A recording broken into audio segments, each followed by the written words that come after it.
Hi, welcome to Happy Hour with Ruth. And Roxy. And you might tell we're dressed a little, I would say wickedly, but that's not really true. What you say? I said fancy, but Fancy. also we're Fancily fancy, wicked. but in a dark. No, not Yes. dark. Well, yours is dark. I appear to be the Mine's dark. angel of freaking burlap, and you seem to be the angel of darkness. Yeah, I'm usually the So, angel. I'm just going to take that down for a minute and go from there. But you do, and you look at your necklace, Rox. Maybe that's a My hint of what necklace. we're going to Yes, well, talk this about. is why. So this is my necklace. Oh, my husband's awake. My husband Ray Your woke up. husband, right?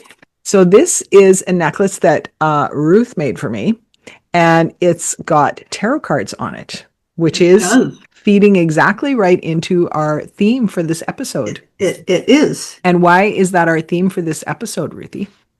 Well, we'll have an announcement at the end of it, but there's a lot of magic in the world, I think, Roxanne, and I think the first magic we'll talk about is maybe what we're drinking right now.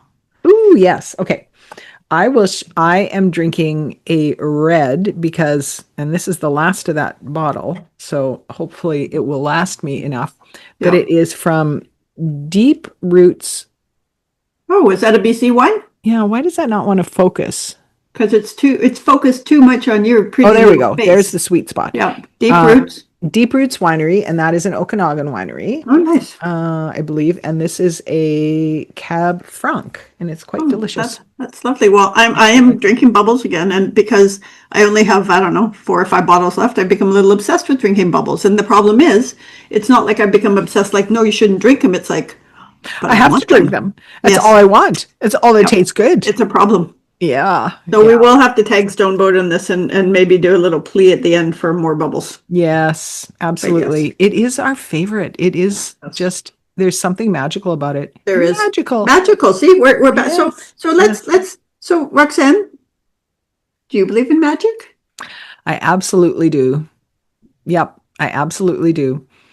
And I believe in the kind of magic that happens. Okay, so here's a little thing about novelists is there is a special magic that happens when something in my brain goes through my fingertips onto my keyboard, which then goes onto paper or digital, whatever, and then goes into somebody else's brain, and they see a thing that is similar to what I'm seeing, but it's not exactly the same as what I'm seeing.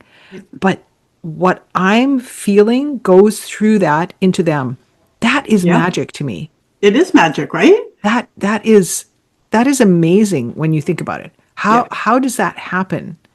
Well, that's just and that there are times when we can relate so deeply to something that somebody else wrote, and so a thought they had that made it through the process, right, to get onto this page, to come to me. And then all of a sudden, it's like you feel like you have a kinship, and it's not just a kinship with the writer; it's a kinship with everyone who's read the book. Right? But it is, and like I guess, I think it might have been Einstein that said this, although nobody ever quote me on that because we all know my memory sucks. But it's like there's only 2 ways to live life. One is to see everything as a miracle, and the other way is to see nothing as. Yeah. Right. Yeah. And that's exactly for me. It's like a book or a song or a piece of art, right? Somebody had it in their head, in their heart, right? Like it is, that's a pretty pretty big one. So the other, over your life now, has your belief in magic changed or evolved? That's a really good question. Because I was brought up in a fairly a strong faith community, there's an aspect to me of the paranormal.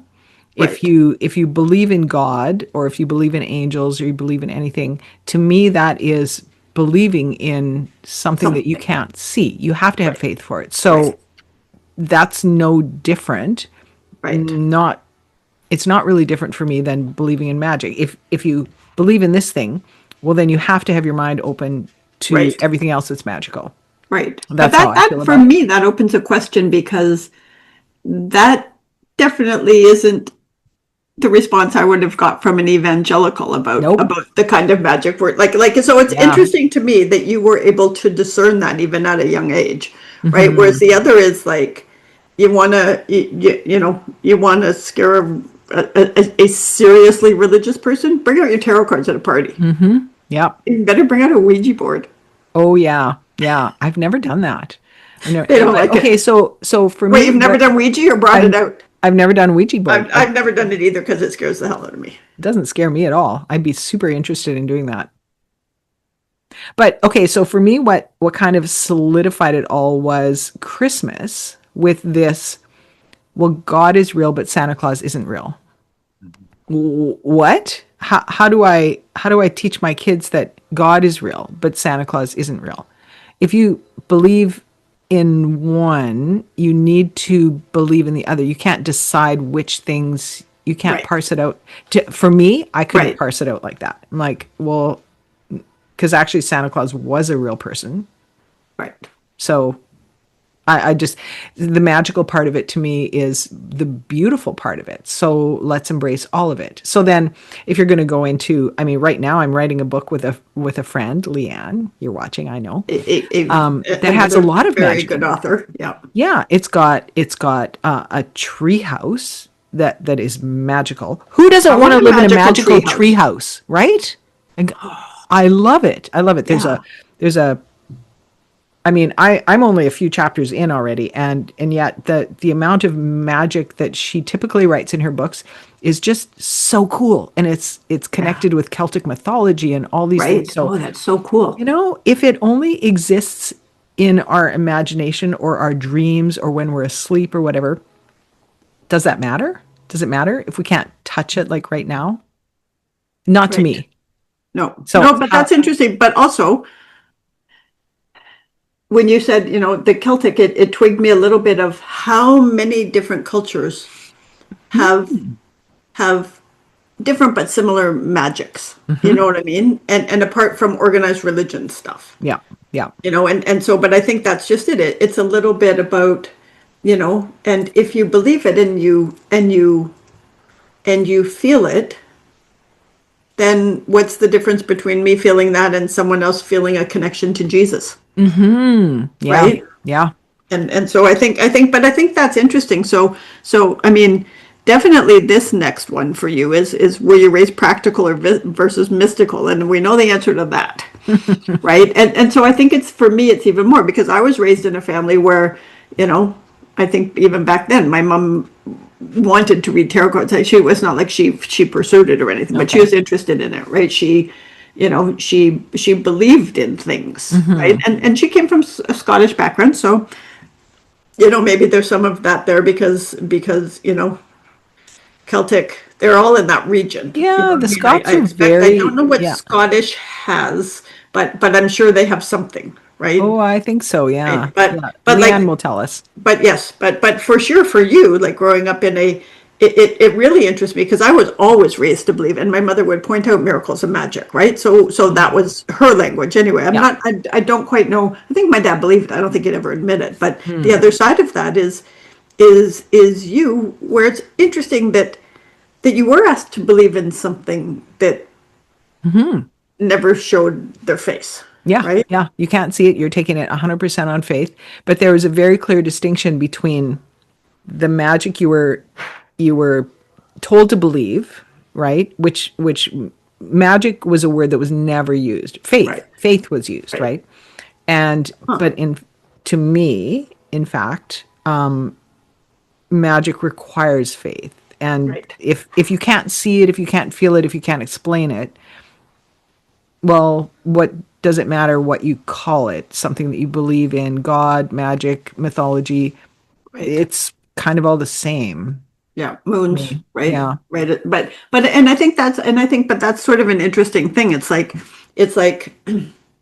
because there's different kind of magic, and we're not talking about the Las Vegas guy who does. We're not talking about illusions. There you go. So that, but I'm thinking back to when I worked as a journalist, right? And there were lots of times I'd go into an interview, and I was lucky. I worked at a publication where you got time to research and you had access to the research. Like I was really fortunate back then. But there's lots of times you would be sitting there talking to somebody. I did a lot of entertainment stuff, but you'd be asking people questions. And was it the research that I did? Because I did a lot of research. Because usually I spoke with actors and musicians and pop culture people, and I was interested in their stories. Or was it intuition? Because sometimes, like more often than not, I'd ask a question and they're like, how would you know to ask that?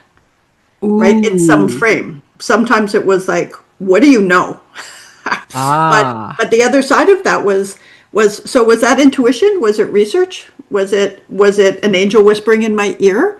Right? Because there were times when people were like, I just made that decision in my head, like 12 hours ago. How would you even know this? Right. And for me, often it's human behavior. Also, what people don't say can be louder than what people do say. Yes. But the other part is there something more there, which kind of goes to what we've talked about recently with tarot cards, where tarot cards aren't going to tell you to get the death card, you're not dying, right? First of all, it's too literal. But the other side is tarot cards are just a channel into yourself. And okay, so for me, I have 2 tarot decks. One that's really quite basic. Like there's a picture of the image. Where is that? Where's the sweet spot here where it will focus? We can put up a photo. And then I've got another deck that is, the images are really, really beautiful, right? Like they're quite.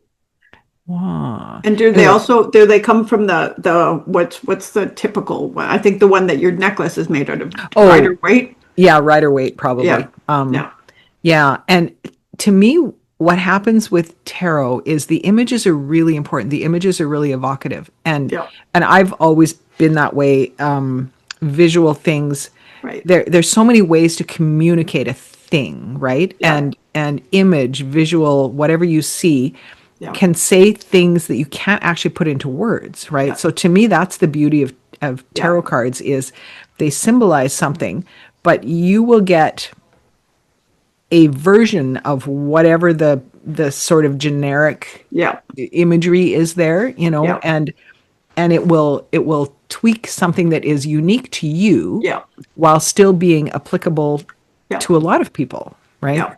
Yeah, like there's the bigger sort of overarching thing, but then it's like and that's just it. I mean, for me, I use them as a self-help tool, definitely, because I also see when I want to read the tarot card, I watch what I'm making the tarot card say sometimes and realize, I really want that outcome. But the other side of that is even when reading somebody else's, you're picking up their energy, right?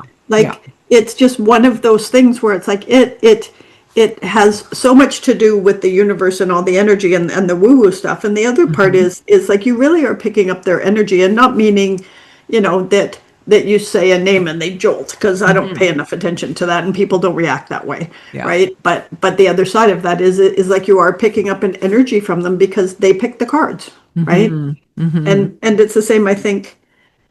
If a moon can move tides, a moon can move emotions and situations and all energies and stuff, right? This is why I originally got interested in astrology. Was okay, so the planets, Mercury's doing this and it's going to make you do this. Well, that's stupid. Is kind of how I always grew up with it. Astrology, it's going to predict, you're going to meet a tall, dark stranger.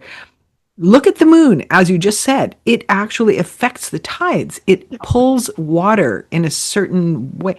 So if the position and the traversing of these planets can affect physical things like water, we are, what's the percentage? 80% water ourselves?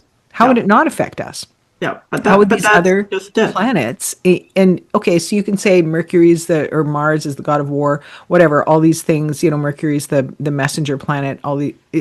Maybe or maybe not, but still, it's a planet that is moving, and it will affect a certain thing. And if many, many, many people over millennia of years have figured out that this maybe connects with a certain thing, well, why not? Why not consider it at least?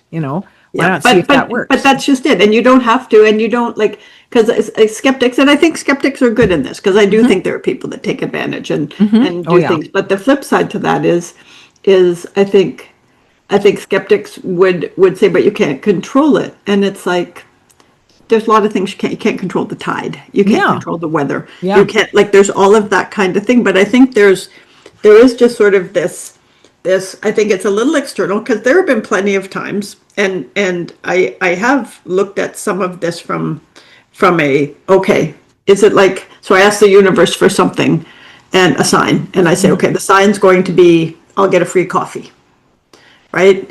And and then it happens. Is it that you created the situation to make it happen, or is it like when you Right. buy a red car, you see a bunch of red cars, or Right. is it the fact that but a little bit a little bit of both could be true, Yes. right? Did you open yourself up to Right. seeing a thing that was going to happen anyway, but maybe you wouldn't have noticed it, Yeah. except that you were open to it? Yeah. But it is, and that's interesting. And so it's kind of like, is magic external or is it internal awareness? And again, I think it's a Mm. little bit of both Hmm. because Hmm. like sometimes those weird things that happen, like you're thinking about somebody and it's really out of the blue. It's not like it's, you know, your anniversary, right? But then Hmm. you get a call from that, like the energy that could be out there, or you Hmm. know you should call somebody and Yeah. they pick up the phone and they've just heard something terrible. Yeah. Right, you know what I mean, and Yeah. it's like you Yeah. couldn't have known it was happening. Like Right. all of these, but that comes down to me emotional connection, Yeah. whether it's with the stars or whether it's with another human or an animal. I mean, if an animal doesn't like a person who's come into my house, I spend a bit of time trying to figure out that person, Yeah. right? Yeah. Yeah. Like, because Exactly. it's not like the first thing. I mean, I have an old cranky dog. Every once in a while, he's not going to like anybody, right? But the other side of that, if I get a pet that has a big reaction like that to somebody, it's going to be like, I need to find out more about you. So this brings me to today's book recommendation. Oh, I'm okay. currently reading a book and I can't remember the title, but it's a Dean Koontz book. And if you've been listening for a while, you know I like Dean Koontz. Yeah. He often writes books that have a paranormal element to them. And this particular one deals with the main character has a condition he calls XP. It's a condition where he doesn't have pigmentation in his skin. He's not an albino, but he's extremely sensitive to Right. sunlight to the point where like he'll get a sunburn if he's exposed for like 2 minutes Oh, wow. outside. And so the book is entirely takes place entirely at night, which lends a whole, sort of Yeah. thematic Yeah. darkness to it. But and his books always have like a really big overarching good versus evil Yeah. storyline to it. And they also almost always have a love story in there as well. And this particular one, there's the scene that I'm reading right now. There's a character who can speak with animals. He's a animal Oh, communicator. wow. And they're talking about he says how he thought it was stupid, it was ridiculous, and then he met someone who could do it, and she knew things, she could understand things that there was no other way that she could know it Yeah. except that the dog told her, right? Yeah. And so she said, I can teach you, it's about paying attention. Yeah. That's what it's about. And she taught him the skills and learned until where he could actually do it himself. And it's important because the main threat in the book is a scientific lab that's been doing things to Mhm. animals to make them more intelligent and also evil Right. and Right. anyway. Yeah. But that idea of learning to see the things that are actually already there. They're available to all of us, Yeah. but we've suppressed that Yeah. ability, or we've learned to be so focused on the here and now and the what we can see and touch and feel that we miss that intuitive stuff. That Yeah. is, it's Yeah. the We're here in the little. material part of it as opposed to being, Totally. yeah. Whereas, if you look at an animal or a person, to me, this is the stuff that fascinates me. A person is always communicating something with their body, with their Yeah. face, with the way that they speak. And Yeah. the more some people are more able, women typically, and children are more able to see those things, Yes. Yeah. and it tends Yeah. to be the people that are vulnerable who will be Ah, able to see that because it means more to them. right. Survival is intent on Right. recognizing danger, right? Yeah. Right. So Oh, that's if interesting. you are a child maybe who has learned to recognize, ooh, this is I need to hide now. Dad's mad, Yeah. or mom's mad.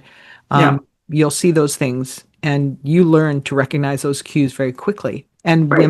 many women especially are Yeah. very, very attuned to body Right. language The signals, cues. right? Yeah, the signals. You're walking But along a dark street and you see someone coming towards you. It's not profiling, it's instinct, yeah. whether or not you move to the other side of the street. No, but that's and that's interesting because one of the things I just recently read, and it kind of brings how psychology and human behavior and magic, right? One Hmm. of the things I read is we hear the sounds of birds, and as humans, we think it's a beautiful, pleasant sound for the most part, right? And, Mm-hmm. unless you're talking about seagulls, but but I but love seagulls. but so do I. And after Jonathan Livingston Seagull, right? I mean, how do you Oh, not love him yeah, after that? yeah. But the other side of that is what it said was the reason you like birdsong is when there's no birdsong, there's something wrong, Yes, right? that's That true. happens before tsunamis. It happens when Yeah. there's a predator, Yep. right? It happens before an earthquake. So Yeah. all of these things, right? That everybody's like, oh, that's so woo woo and out there. It's like, but you know what? If you go into your being, you you can feel lots of these things if you're just tapped in, right? Hmm. Like it's just one of those. And I was actually reading something, and it was a person on the spectrum, and it was like, don't try lying to me because I can see it, Ooh. right? And it was just like, huh. And then it was just like that's a bit of a blessing and a curse, Yeah. right? The Yeah. same as like I think about that thing where it's like, you get it in your head and it's like, don't, you get a message, don't go. And then the people that didn't go are like, Hmm. holy man, the plane crashed or the train crashed or Hmm. this terrible thing Hmm. happened. Hmm. And it's kind of like, oh my goodness, how many times has a life changed because they did or they didn't listen to that little voice, Yeah. right? Yeah.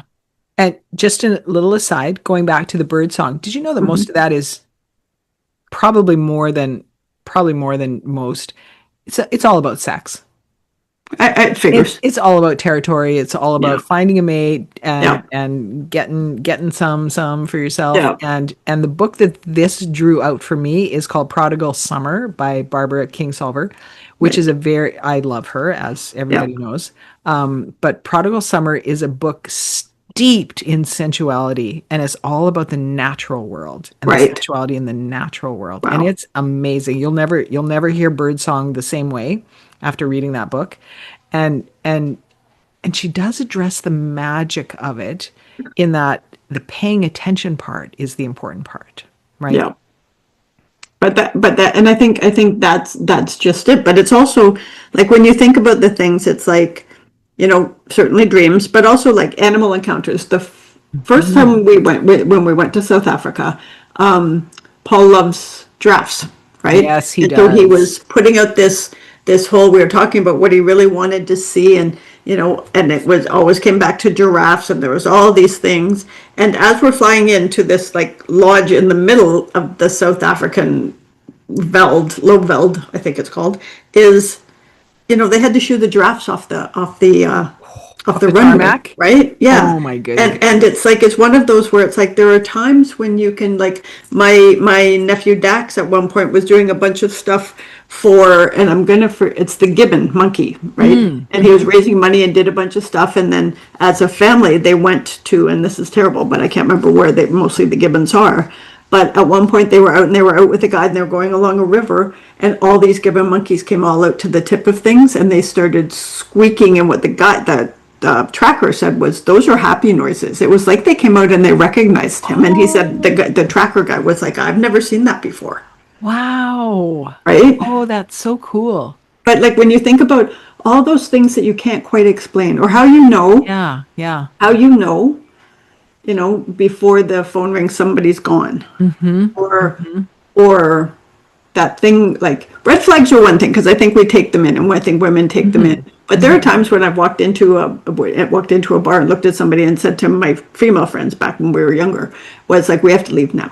Like that you looked and you knew Ooh. evil, right? Ooh. And interesting what lots of people have actually said about Epstein, right? They walked in the room and they're like, I'm out of here. Really? I mean, I'm going to say you were in a bar, you were already evil. Yeah, well, there you go. So Well, that's why we never could have been friends before. we couldn't have been friends back Yeah, then. yeah. but I think it's a really kind of interesting thing. And you and I both been playing around with tarot cards, and we've been going to our friend and magical Yes. human Lori's your burn your shit. She does every full moon, which is really kind of cool. And I missed the last one because of, baby girl's first yeah, birthday. So yeah, priorities, yeah. granny priorities. Yeah, but then we also have big deck energy, which she does, Oh, yes. right? Which is really great. So I've been I've only playing a lot with started my that one. cards. Okay. Yeah. And it's really interesting because I'm putting them out and then I'm like just looking at them in looking at what the meanings are, and then I'm trying to read them for myself, right? Which you have a little bit too much insider knowledge, I Yeah. have to say Yeah. sometimes. But then I act like I'm giving myself a reading as if I'm a different person. Ooh. And it's a really interesting way to get out of your own head, right? Oh, And I like how Lori reads interesting. them because she's kind of cheeky, right? Like, She's super cheeky and she's so full of information yeah, the way she talks, like she talks really fast. She's got a lot of experience, a lot of knowledge. So 35 years. And like she still got her original deck. when she goes, like when she starts, it's like something's pouring out of her. Yeah. It's pouring out and it's pouring out in a way that is so kind and compassionate and real. And funny. And funny. Like Yeah. she's like you said, cheeky. And she Yeah. absolutely is. Like she's hilarious. Yeah. And that adds a level of accessibility, I think, to it, Yeah. And No, and actually, yeah. she's always working to make it like she calls herself the woo woo without the cuckoo. Cuckoo. Woo Yeah. woo Woo woo without without the the cuckoo. cuckoo. It's Yeah. like this isn't like the weird stuff, like Yeah. the whole, none of that. No, she's Yeah. just a Or, normal person. give me $1,000 so I can Yeah, clean your no, thing. No, no, she is, she's not and like she that. does every day. So everybody knows. So we'll put a link in it. She does a card reading every day, Yep. and she does monthly as well. And of course, there's all sorts of stuff she's got coming up, including a tarot immersive that I would love to Yes. go to. Yeah, me too. But it's just too busy of a time. But she's doing a trip. I think it's to France in April or May, which would be really Wouldn't cool. that But be amazing? she's got all kinds of cool stuff. We'll send you to the website. But really, I think what Lori's done, because Lori, I've known Lori for a long time. She's the bestie of my niece, right? And so, but I think what she's really done recently for me, as she's started pushing herself a bit out more on social media and with the books and stuff, is she's brought me back to that moment of magic and of appreciating magic in the world. And for me, like, I get up in the morning and I pull a tarot card, because I want to practice and I want it to get in there before I want the Yeah. subliminal stuff to fall in. But it also reminds me that you got to look for the magic, Yeah. right? Yeah. Yeah. Well, that goes back to the being open, right? Yeah. Like being open to what's out there. There's so much more there than we can see or feel. But if Yeah. we're not open to it, if we're not Open, willing right? to see it, Yeah. then we never will. Yeah. And that's, some people live their lives like that, and some people that's how they want to live. That's fine. That's their choice. But Yeah. if you want the magic is there for you. Yeah. Yeah, and I think as we get in a little bit more to the tarot cards and to the rituals, because the rituals have been really helpful. I mean, have to say, I haven't sold my house yet, and I keep burning that shit. But well, I've also learned from the tarot cards that patience and timing, and that's the other thing. Like there's I think it might be a Garth Brooks song. It's called Unanswered Prayers, right? Oh, yeah. So think about all those things that you've thought you really, really wanted. Yeah. Right. And then all of a sudden something changed it, and the universe was like, hold on for a second. Nope. Or, Garth Brooks calls it prayer. So I'm assuming he was talking religious God. Yeah. But like there's been a time, there's a movie called Heaven Can Wait, and it's with Warren Beatty, and it's about a guy that gets taken too soon. And Okay. he has this guardian angel named Mr. Jordan, who is looking after him and trying to earn back his stripes. I'll have to watch it again, but I've always sort of called that translator Mr. Jordan in my world, because I'm Okay. like, come on, Mr. Jordan, I need a break. And for all the times where I've been devastated or disappointed and been like, well, there must not be a Mr. Jordan, something better, because Mr. Jordan has always known, Ooh, oh, that's so right? interesting. Yeah. Oh, that's so interesting. I wonder Yeah, my how that's sister does gonna- it too. It's funny because we can say, oh, I think Mr. Jordan's on vacation, and we'll know, but other people are like, who? Yeah. Yeah. I wonder how that will manifest with your house. Because I mean, Yeah. I literally live next door to your house and I think about it every day and I look at it and I was just talking with a service provider who came. He had to do some stuff to fix up our Yeah. house that the buyers wanted Yeah. done. And he said he had a house that he was flipping houses for a while. Yeah.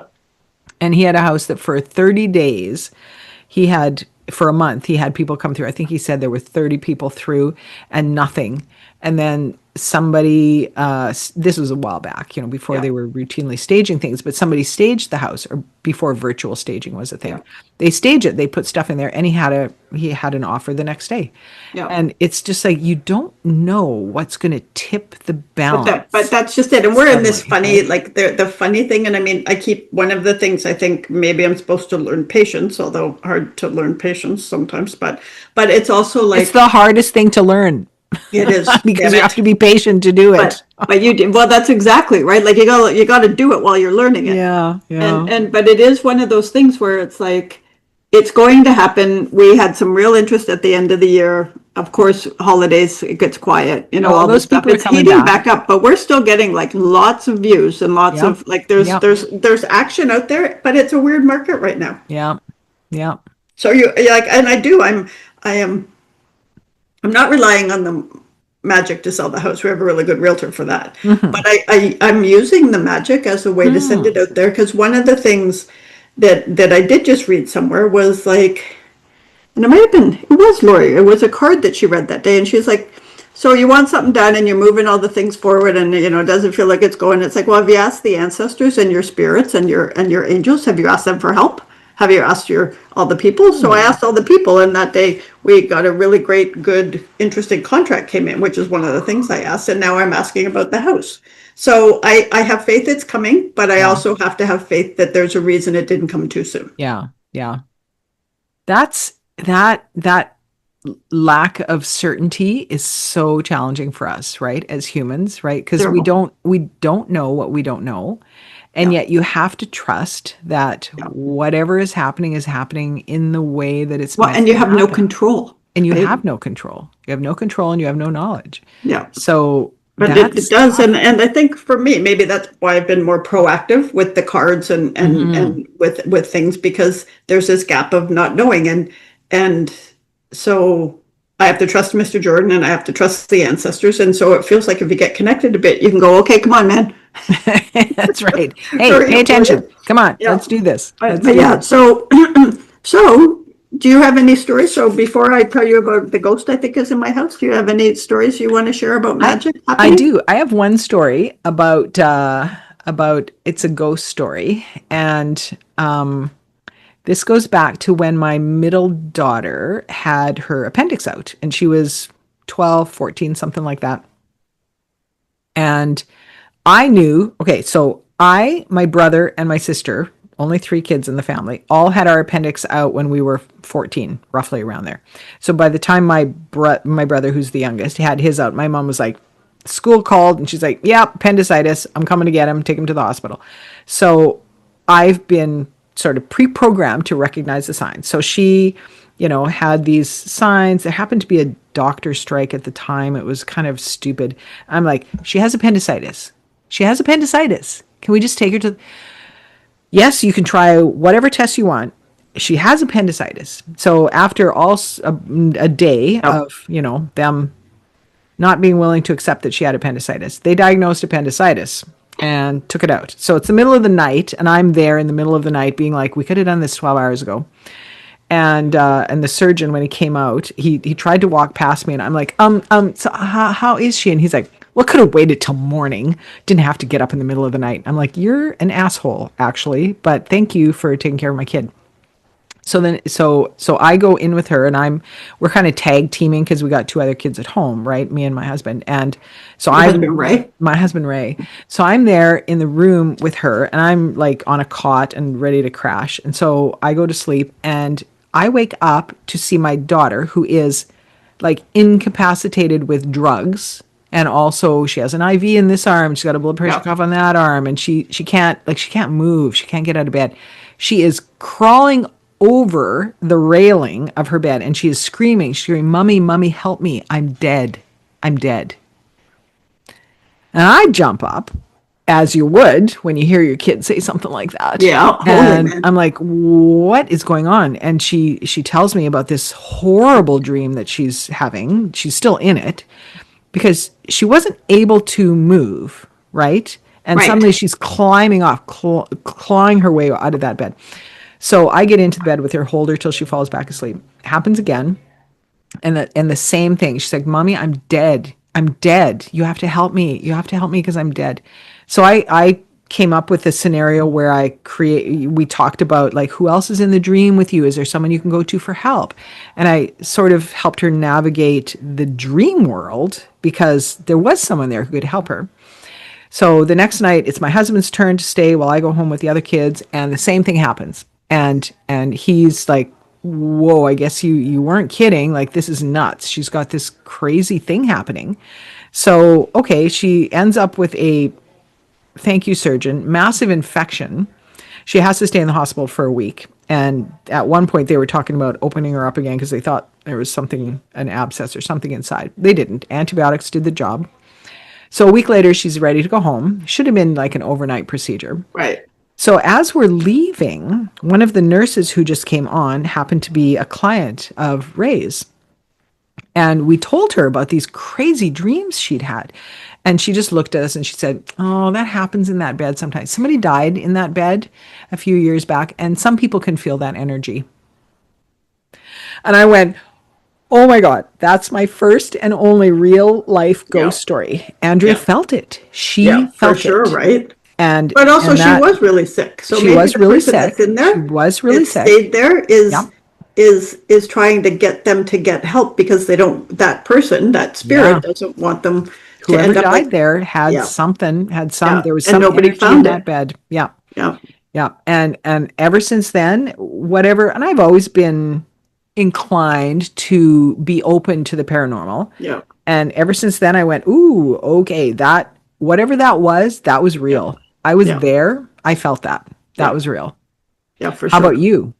Well, so I've always had and always knock on wood, had like nice ghosts, right? I mean, they scare you, but they don't mean like they're not trying to get you, right? Yeah. Although my parents they had these because my mom was an antique dealer person, right? But she had these old paintings one time, and every time they left the house, I took them off the wall and I put them down because it was a man and a woman, and I said, because every time you leave the house, they're trying to take my soul. And I wouldn't, as like they were getting ready to go out and I'd put them on the floor, and it's like, I'm not leaving them up here without you in here. Right. And I was absolutely like, How old were you? Oh, I don't know. Like, so I would have had a babysitter. So 8, 10. Wow. I mean, I probably would have had help to get them off the wall. Yeah. But like, it was like, I'm not staying in that house with if you weren't here, I'm not staying here with these things. Oh my gosh. Right. But when your parents were home, it was fine? It was okay. Okay. They didn't look at me funny. Ooh. They wanted to, my mom told me after, and I think this was mean, she told me that they wanted to switch places with me. What? So What does then I that would mean? open the painting, and one of them would be down in my. Was she messing with you, do you think? Well, maybe she believed it too, because they let me take them off the wall. Okay. Okay. Do you know when that stopped for you? Did that stop at a certain point? I moved out. Oh, okay. You moved out when, though? You didn't move out at 8? No, I'm sure I took them down for years. Wow. Oh, I was truly afraid of them. Like, wow. I can joke about it now, but I was afraid of them. Oh, that's cool. Creepy. Yeah. But I wonder what they were. I wonder what the message was. I wonder what the your mom thought that they wanted to use your life. They wanted to be alive again. They wanted to be alive again through you. Maybe they recognized that you saw that. Or maybe I was just like one of those vulnerable little souls that they could go, come here, little girl, we got candy. That's super creepy.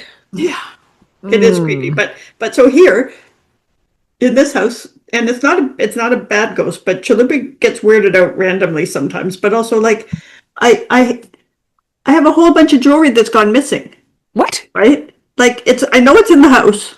Okay. It's not that big a house. I've gone through all these drawers and I've like done a lot of tidying up in closets and stuff looking for it. It's just gone. And then one day it's going to show up in some random freaking place where I've already looked and I know I've looked.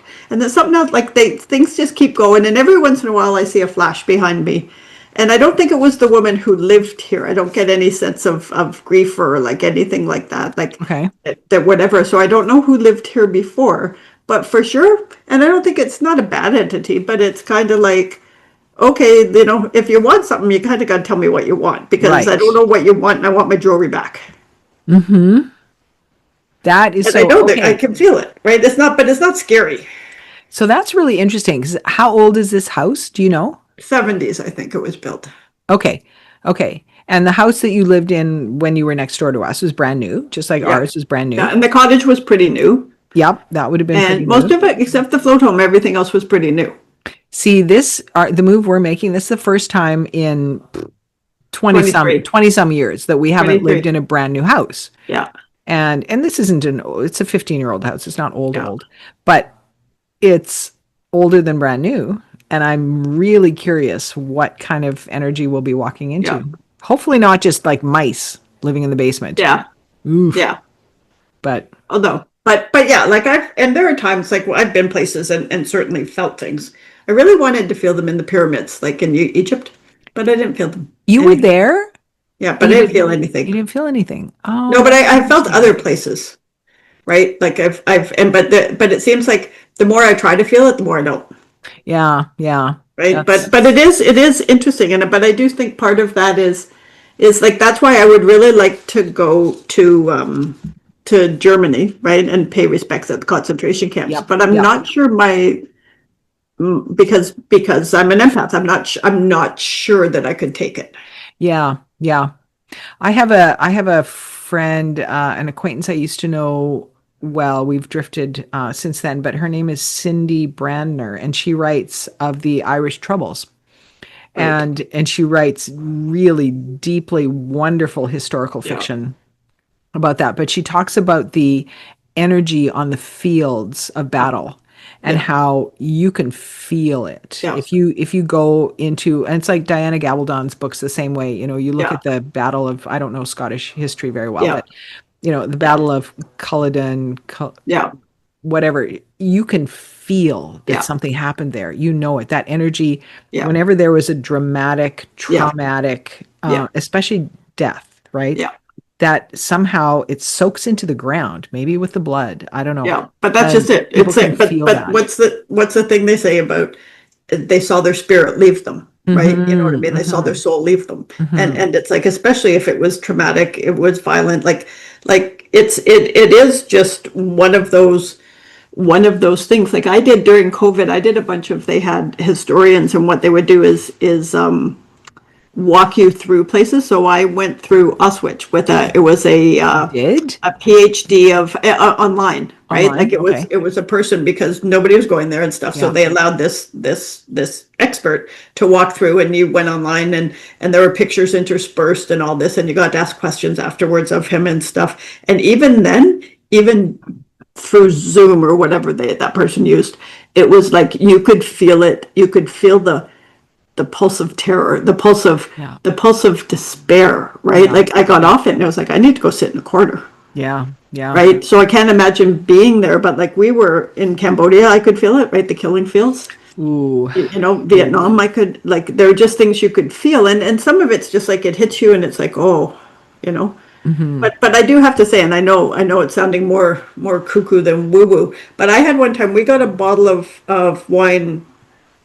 I bought it, and it was from somewhere that had been war torn, and I'm gonna maybe say it was Yugoslavia. Like it was somewhere that had been really war torn, and I took like 3 sips of it, and it's like, I can't drink this. I can feel the winemaker's sorrow, Ooh. right? And it was like, it was overwhelming grief, Wow. right? And it's like, it does sound a little bit crazy, but that's what empaths do. I just always thought I had to be in the room with somebody, Yeah. Yeah. right? Apparently We not. got visitors, look man. Look who's here. Oh, Look at, and he's got a haircut. Bacon, or do you want eggs too?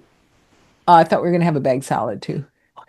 No eggs. Okay. We're good. Okay, we're going to wrap up soon. Separate consult. Okay, the other, so Roxanne, as we're talking about our friend Lori, I think we have an announcement you might want to make. Yes, we do. We are so excited to announce that Lori is going to be joining us. Tarot Lori herself is going to be joining us on our podcast. And what date is that going to happen, Ruth? Oh yeah, thanks for that. I think it's the 20th. No, we're doing the 20th, and then it'll be up on the 27th. Oh, there we go. Okay. Yes. Okay. All right. Yes. So we're really excited. She's going to come and talk to us about her path. She's going to talk to us about all the things.